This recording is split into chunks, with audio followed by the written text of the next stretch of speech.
안녕하세요. AB노멀의 감독 오지윤입니다. 안녕하세요. 비밀의 감독 서진입니다. 안녕하세요. 비올라의 감독 함예진입니다. 안녕하세요. 아지트 감독 임주형입니다.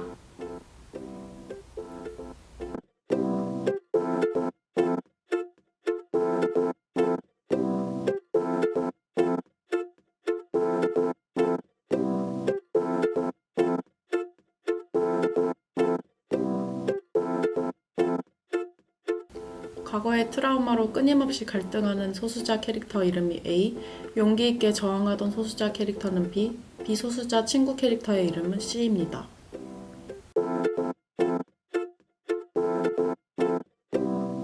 처음 A와 B 캐릭터를 구성할 때 소수자가 철저히 타자화된다는 것을 강조하기 위해 이름을 따로 부여하지 않았습니다. 또 영화 내 이야기로만 국한시키지 않기 위해 특정한 이름을 부여하지 않았습니다.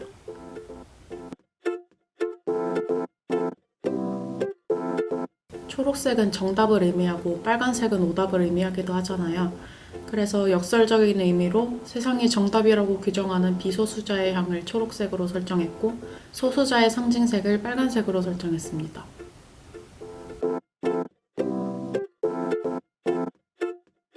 A는 자신이 소수자임을 알고 있음에도 불구하고 계속해서 부정하고 스스로를 세뇌하는 캐릭터입니다. 그러면서도 내심 세상에 저항하는 B를 부러워하기도 하는데요. 그런 B가 사람들에게 외면당하고 끝내 저항을 포기하는 모습을 보고 A는 크게 두려움을 느낍니다.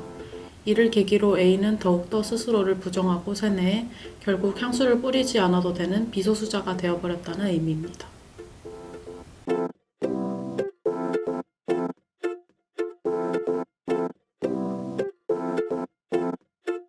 세이나 미연이 정도는 아니지만 저도 팔 안쪽에 아토피가 있어서 어렸을 땐 스트레스를 많이 받았어요.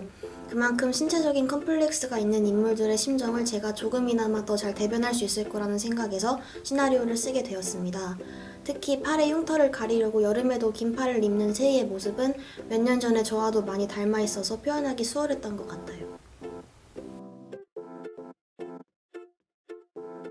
당사자에게는 굉장히 큰 치부처럼 느껴지는 것도 타인의 시선에서는 오히려 별거 아닐 수도 있다는 걸 말하고 싶었습니다. 영화 속에서 미연이 세이의 흉터를, 세이는 미연의 점을 아무렇지 않아 하는 것처럼요. 꽁꽁 숨기고 속으로 앓기보다는 용기 내서 터놓는다면 허무할 정도로 마음이 개운해질 거라는 말을 담고자 했습니다.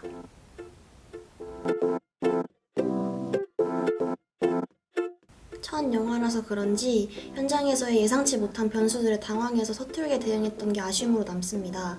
기술적인 사전 지식이 없어서 원하는 그림을 완전히 구현하지 못했던 것도 아쉬워요.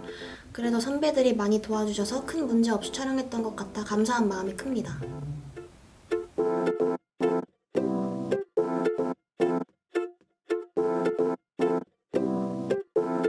가끔 악플이 많았던 연예인이 극단적 선택을 하면 갑자기 그들을 동정하는 분위기가 만들어지곤 하는데요. 개인적으로 이런 모습을 보면서 인간의 이중성을 느끼곤 했습니다. 그리고 이런 문제가 비단 연예인뿐만 아니라 일반인인 우리들에게도 벌어지고 있다고 느꼈습니다. 우리도 종종 분위기에 휩쓸려 섣불리 어떤 대선을 비난하다가 진실이 밝혀지고 나면 자신의 행동을 잊은 듯 입장을 쉽게 바꾸는 사람을 볼 수 있는데요. 이런 신중하지 못한 태도가 누군가에게는 큰 상처가 되고 문제가 될 수 있다는 것을 이야기하고 싶어 시나리오를 작성하게 되었습니다.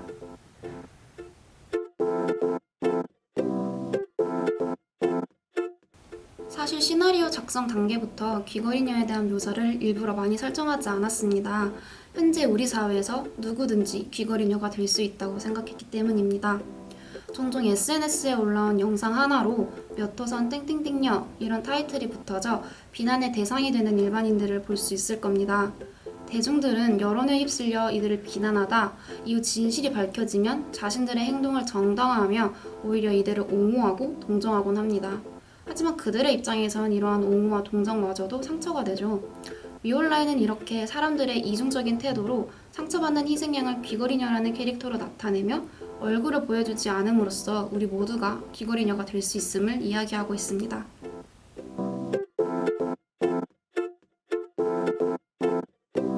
영화는 사람들의 이중성을 보여주고 있습니다.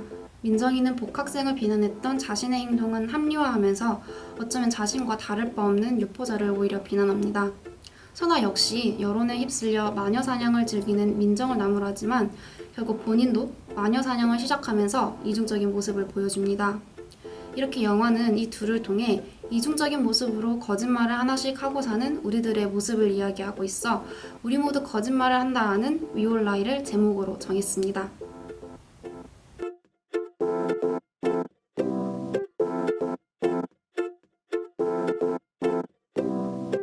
양주는 경찰의 설득에 넘어가지 않고 진실을 밝히기로 합니다.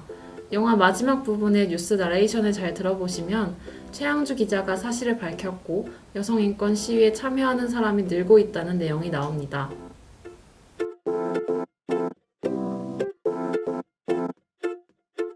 경찰은 아지트 멤버들과 함께한 시간을 사랑했지만 계속해서 그들과 함께하기엔 용기가 부족했어요. 그래서 멤버들을 배신하고 스파이 노릇을 한 건데 막상 여성인권 시위가 성공할 것 같은 분위기가 이어지자 무서운 것이죠. 그리고 또 마음 한켠에는 시위의 성공을 바라고 있는 마음도 있기에 경찰은 매우 혼란스러운 상태입니다.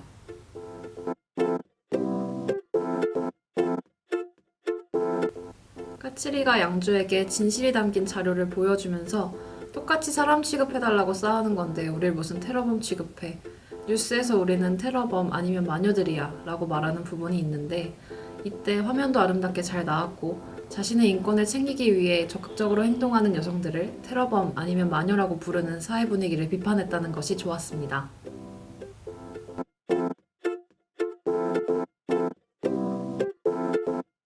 제 안에는 자기 주장을 거침없이 밀어붙이는 까칠이도 있고 욕먹는 게 두려운 나이보도 있어요.